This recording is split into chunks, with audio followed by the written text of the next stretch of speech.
Salut à tous, c'est Joël, j'espère que vous allez bien. Aujourd'hui on se retrouve pour une nouvelle vidéo. Une vidéo qui est beaucoup plus détente, beaucoup plus calme, beaucoup plus moins prise de tête comme toutes les précédentes vidéos en fait.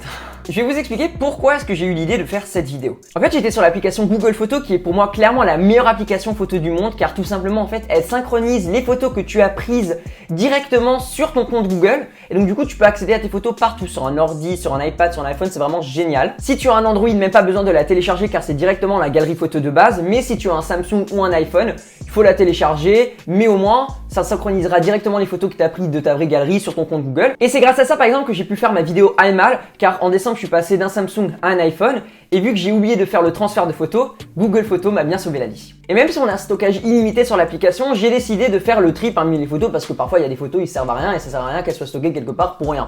Et donc en faisant un tri, je suis tombé sur cette photo qui date vraiment d'il y a un an, c'est-à-dire le 12 juin 2019, où j'avais pris en photo ma page d'accueil YouTube Studio avec le nombre de vues que j'ai sur ma chaîne YouTube. Et quand j'ai vu cette photo, j'avais deux réactions. La première, c'était de pleurer parce que ça me faisait pitié, en fait, tout simplement que j'ai pris cette photo avec un nombre de vues si faible. Mais en même temps, je trouvais ça hyper marrant parce que je me croyais déjà influenceur à l'époque. Oui, c'était pas ouf, on est d'accord. En vrai, cette vidéo, elle était pas du tout prévue, mais c'est en retrouvant la photo dans ma galerie photo que je me suis dit, pourquoi ne pas faire une vidéo où je compare mes statistiques d'aujourd'hui à celles d'il y a un an, parce qu'on va pas se mentir, en un an, ma chaîne, elle a quand même beaucoup grimpé. Et c'est pour cela que nous sommes là aujourd'hui, et je vais immédiatement me transformer en Jean-Michel Ipsos, statisticien reconnu et réputé chez BFM TV.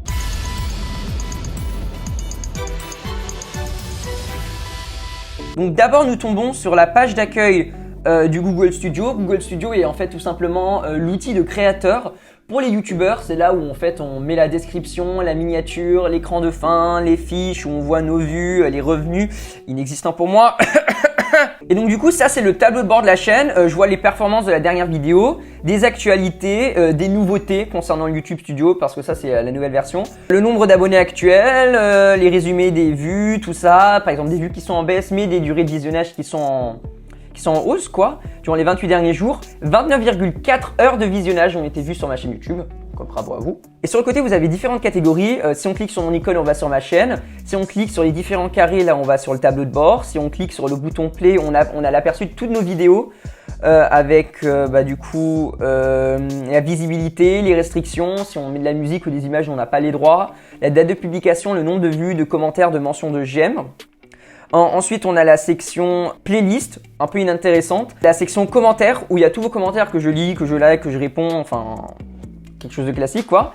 Et on a ensuite la catégorie données analytiques de la chaîne, où dès qu'on va dessus, on a marqué en énorme ce qu'on a fait durant les 28 derniers jours. Donc du coup là on a les vues sur les 28 derniers jours. Bon voilà, on va pas non plus s'éterniser, je vous les avais déjà montrés. Et du coup on a une option en haut dans le coin qui permet de sélectionner sur les 365 derniers jours. Et là on a un autre message qui nous est affiché, il y a marqué: votre chaîne a enregistré 11 983 vues au cours des 365 derniers jours. Les 365 derniers jours, je vous rappelle que c'était quand j'avais fait les 3 mois fous. Un peu comme là, sauf que cette année ça a duré plus longtemps. Je sortais une vidéo tous les dimanches. Pas du tout vraiment travaillé, c'était vraiment genre des génériques, des habillages vraiment faits à la va-vite. Et là, je mets quand même plus de travail pour les vidéos. En un an, 251 heures de visionnage ont été visionnées, et on voit que jusqu'en octobre, c'était très bas, et qu'à partir d'un moment, c'est monté. Il y a eu un grand pic. Je suppose que c'est sûrement la vidéo enquête de transport qui a fait très beaucoup de vues, parce qu'elle a atteint le millième de vues. Et après, on a la catégorie des abonnés, donc 112 nouveaux abonnés en un an. Félicitations. C'est surtout votre record, parce que si vous n'étiez pas là, je serais rien aujourd'hui. Et si vous êtes abonné, c'est parce que vous aimez mon contenu, donc on peut s'applaudir. Là, on a l'engagement de ma chaîne, donc c'est les personnes qui sont abonnées à ma chaîne. C'est exactement le même nombre d'heures de visionnage, donc 251, plus 737% que par rapport à l'année dernière. Je ne comprends pas comment ils font leurs données, tout ça, mais tant que ça monte, pour moi, je trouve ça bien, hein, on va pas se mentir. Et après, on a les durées moyennes de visionnage. Donc sur une vidéo qui dure par exemple 17 minutes, ils vont voir à partir de combien de minutes vous allez quitter la vidéo, et ils vont rapporter ça en pourcentage. Et c'est par exemple pour cela en fait que sur la page d'accueil, vous avez vu que le nombre de minutes de visionnage a augmenté, tout simplement parce que vu que la vidéo est plus longue, vous êtes resté plus longtemps que si la vidéo a duré 5 minutes. Donc ça, c'est les données générales qu'on accède d'un coup d'œil, qu'on voit, bon bravo, voilà, ça c'est en gros ce que ta chaîne elle fait. Puis ensuite, on peut rentrer plus dans le détail avec YouTube Analytics. Et donc là, du coup, on a beaucoup plus d'outils. On a vidéo, source de trafic, situation géographique, âge du spectateur, sexe du spectateur, date, etc. On a les 5 vidéos les plus vues qui sont le générique du Flash. Je sais pas pourquoi, c'est si célèbre que ça. Ça, vraiment, c'était une surprise. Le générique de la météo, l'enquête de transport de Nice, la création de mon propre design pour l'Eurovision et le générique du journal. Il y a des vidéos qui sont pas mal, hein. Par exemple, l'enquête de transport et l'Eurovision, alors qu'elles sont sorties après le journal, l'ont détrôné. On voit par exemple des pics. Par exemple, on voit pour l'enquête de transport, le grand pic, c'est quand j'ai annoncé la date de sortie. Ensuite, c'est resté parce que du coup, j'en ai parlé. L'Eurovision, ça m'étonne pas que ça soit fin janvier, début mars, vu que c'est la période dite pré-Eurovision, où on entend les chansons, on recherche des trucs comme ça. Et franchement, la météo et le générique du Flash, ça m'étonne.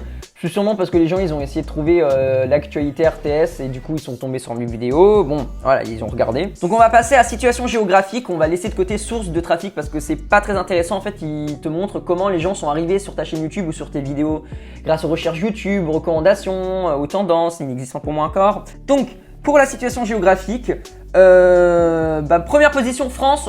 Tu m'étonnes, j'ai envie de te dire. Ensuite, en deuxième position, la Suisse. Bonjour les Suisses. En troisième position, l'Espagne. Espagne, je sais pas pourquoi, je parle pas espagnol dans mes vidéos, mais bon, peut-être, il y en a qui me suivent, donc je vais peut-être leur dire 2-3 petits mots en espagnol. Buenos días, ¿qué tal? Yo estoy bien. Gracias los visitores españoles. Gracias.